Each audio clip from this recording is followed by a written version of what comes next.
Hello, welcome to Know It, Live It's special series on Lompoc, California, fallen heroes of World War II. And today we're honoring Leon Lasher Barnes. Leon was a twin. His sister is named Leah, and they both graduated from Lompoc High School in 1938. When Leon was 22, he was 5 foot 10 inches and weighed 145 pounds. He had light skin, brown eyes, and brown hair. Now I'm going to read what Myra Manfrina wrote. She was a historian in Lompoc, and this is what she wrote that was in the Lompoc History Museum. Leon L. Barnes was born in Globe, Arizona in 1921, the son of George and Viola Barnes. His family, consisting of his parents and twin sister Leah, moved to Lompoc and resided on J Street. Leon and Leah both graduated from Lompoc High School in 1938. 2 years later, he graduated from Santa Maria Junior College. Now, I found in the yearbook, his senior ambition was to get out of Lompoc. In 1942, he enlisted in the Army Air Corps. Barnes, a B-17 tail gunner, was assigned to the 418th Bombardment Squadron in England. He flew somewhere between 10 and 15 missions prior to his last one against Büchen, Germany on April 7, 1945. Büchen was a small city near Hamburg. The target was an underground oil storage depot located on a canal. Since there were no heavy flak batteries, the aircrew considered that this would be a milk run. But the city was obscured by heavy fog, and the mission was delayed by 4 hours. The crew was taking off at around 10:30 hours. Once over the target, the American bombers were attacked by numerous enemy fighters.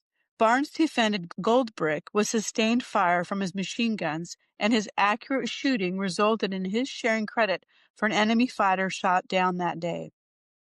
Sadly, tragedy soon befell Goldbrick. An enemy Me-109 aircraft, which had been damaged by another American aerial gunner, slammed into another B-17, and one of its severed wings tumbled earthward and hit the Goldbrick's tail, severing the right horizontal stabilizer and filling the tail gunner's compartment with debris, which struck Barnes in the head and neck, instantly killing the young Lompoc airman. Despite this major damage to his aircraft, the pilot, Lieutenant Joe King, was able to fly it back to the base, a feat for which he and his co-pilot were both awarded the Distinguished Flying Cross. The raid had been a costly one. 2 418th aircraft were lost, and another 2 were heavily damaged. Ironically, Leo Barnes was the sole casualty from Goldbrick. He was buried in the Cambridge American Military Cemetery in Cambridge, England. In May of 1945, Leon's mother received a letter from Chaplain Glenn F. Teska, which gave the following account of the funeral service which had been held for her son. Leon was held in very high regard by the command, and especially by members of his bombing crew. His loss is deeply felt by all his friends. He died bravely while in combat with enemy fighter planes over Germany, and his body was brought back to England by his fellow crew members. They tell me that he died instantly without suffering.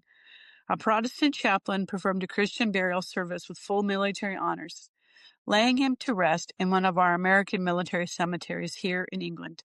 His fellow crew members attended his service and laid flowers on the altar of our station chapel in his honor.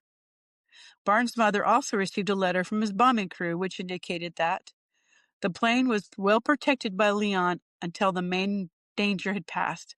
Not until then did his gun cease firing. It was due to Leon's excellent work that the rest of his crew got back safely. Mrs. Barnes was subsequently presented with her son's Air Medal and Oak Leaf Cluster and the Purple Heart, which had been awarded after he passed. In August of 1948, Barnes's remains were returned to Lompoc. He was laid to rest at Lompoc Evergreen Cemetery following a service conducted by the Reverend Albert Knoll. His pallbearers were a group of his schoolmates. Thank you to Leon L. Barnes for his service in World War II.